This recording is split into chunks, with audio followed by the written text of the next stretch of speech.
விஜய்க்கும் நெல்லை மாவட்டத்துக்கும் இருக்கக்கூடிய பந்தம் என்னன்னு தெரியுமா? அது பற்றி விரிவா தெரிஞ்சுக்கலாம் வாங்க.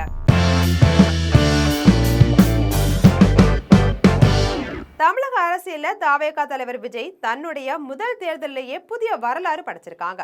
1967 முதல் தமிழக அரசியல ஆதிக்கம் செலுத்திய திமுக, அதிமுக அப்படின்னு சொல்லக்கூடிய இரண்டு திராவிட கட்சிகளை தாவேகா பின்னுக்கு தள்ளி தமிழகத்துல ஆட்சியை பிடிச்சிருக்காங்க. தமிழ்நாட்டுல எம்ஜிஆருக்கு அடுத்தபடியா தான் சந்திச்ச முதல் தேர்தலிலேயே ஆட்சியில இருந்த மற்ற பெரிய கட்சிகளை எல்லாம் பின்னுக்கு தள்ளி மக்களிடையே தனக்கு இருக்கக்கூடிய செல்வாக்க விஜய் நிரூபிச்சு காட்டியிருக்காங்க. கடந்த 33 ஆண்டுகளுக்கு முன்பு தமிழ் திரையுலகில் அறிமுகமான விஜய் தனிப்பட்ட வாழ்வும் திரை வாழ்வும் கிட்டத்தட்ட ஒன்றாவே இருந்திருக்கு. ஆனா அரசியல விஜய் ஒரு புதிய பாணியை கையாளுறாங்க. விஜய நேரில் சந்திக்கக்கூடிய யாரையும் ஆச்சரியப்படுத்தும் ஒரு அம்சம் இருக்கு. அதாவது திரையில துருதுருப்பா நடிக்கக்கூடிய விஜய் நேர்ல பார்க்கும்போது முற்றிலும் சாந்தமா நடந்துக்குவாங்க. திரையில பார்த்த ஒரு கலகலப்பான மனிதரை எதிர்பார்த்து போனோம் அப்படின்னா பேசவே தயங்கக்கூடிய, கேட்ட கேள்விக்கு மட்டுமே பதில் சொல்லக்கூடிய ஒரு நபர் தான் விஜய். இது பற்றி ஒரு பேட்டியில விஜய் சொல்லும் போது 10 வயதிலேயே தங்கையை இழந்துட்டதால பெற்றோருடைய ஒரே குழந்தையா வளர்ந்ததும் தன் வயதுக்கு ஏற்ற மாதிரி ஒன்றுவிட்ட சகோதர சகோதரிகள் யாருமே இல்லாததும் அதற்கு காரணமா இருக்கலாம் அப்படின்னு அவங்க தெரிவிச்சிருந்தது உண்டு.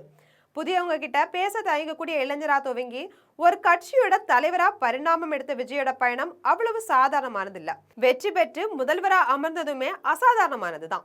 இதற்காக அவர் பல தடைகளை தாண்ட வேண்டி இருந்தது. நடிகர் விஜய் பற்றி இன்னொரு விஷயமும் பலரும் அறியாத ஒரு விஷயம் இருக்கு. அது அவருடைய நேரம் தவறாமை.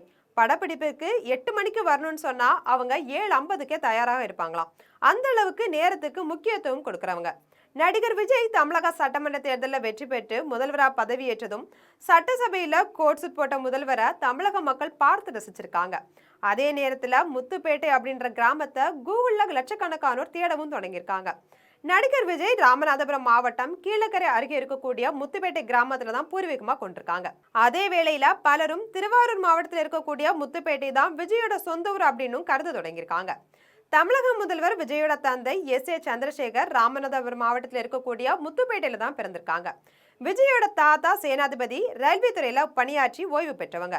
விஜயோட பாட்டி அங்க இருக்கக்கூடிய ஒரு அரசு பள்ளியில ஆசிரியரா பணியாற்றிருக்காங்க. விஜயோட தந்தை S.A. சந்திரசேகர் இந்த ஊரில் இருக்கக்கூடிய அரசு பள்ளியில தான் படிச்சிருக்காங்களாம். பின்னர் சினிமா வாய்ப்பு தேடி சென்னைக்கு இடம்பெயர்ந்து வந்திருக்காங்க. இதுக்கப்புறம் பல வெற்றி படங்களை கொடுக்கவும் தொடங்கியிருக்காங்க. தன்னுடைய மகன் விஜயையும் 1994ஆம் ஆண்டு தமிழ் திரையுலகில ஹீரோவா அறிமுகப்படுத்தினது அப்படின்றதும் குறிப்பிடத்தக்கது.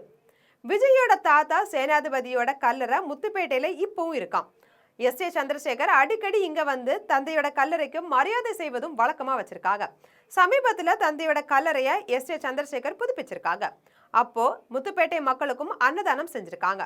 விஜய் சிறு வயதுல தன்னுடைய தந்தையோட இந்த கிராமத்துக்கு வந்து செல்வது வழக்கமா. அதே வேளையில S.A. சந்திரசேகரோட தாயார், அதாவது முதல்வர் விஜயோட பாட்டி பற்றி விவரங்கள் பெரிய அளவுல வெளியே தெரியாம இருந்தது. இந்த நிலையில விஜய் முதல்வரா பதவியேற்றதும் நெல்லை மாவட்டம் வடக்கன்குளத்தில் இருக்கக்கூடிய ஜாய் பல்கலைக்கழகத்தோட தலைவர் ஜாய் ராஜா சார்பில் அவங்களோட சமூக வலைதள பக்கத்துல ஒரு பதிவை வெளியிட்டிருக்காங்க. அந்த பதிவுல வடக்கன்குளம் மண்ணில் பிறந்து வளர்ந்து மறைந்த திருமதி லில்லி சேனாதிபதி அவர்களுடைய பேரன் திரு சி ஜோசப் விஜய் அவர்கள் தமிழகத்துடைய முதலமைச்சரா பதவி எடுத்ததுல நாங்க மிக்க மகிழ்ச்சி அடைக்கிறோம். மாண்புமிகு முதலமைச்சருக்கு மனமார்ந்த வாழ்த்துக்கள் அப்படின்னு தெரிவிச்சிருக்காங்க. இதனால இயக்குனர் S.A. சந்திரசேகரின் தாயார், அதாவது முதல்வர் விஜயோட பாட்டி நெல்லை மாவட்டத்தை சேர்ந்தவங்க அப்படின்றதும் தெரிய வந்திருக்கு.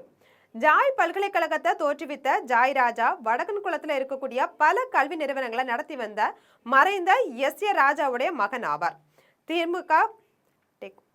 திமுக முன்னாள் அமைச்சர் ஆரடி அருணா கொலை வழக்குல S.A. ராஜா கைது செய்யப்பட்டு விடுவிக்கப்பட்டவர் அப்படின்றதும் குறிப்பிடத்தக்கது.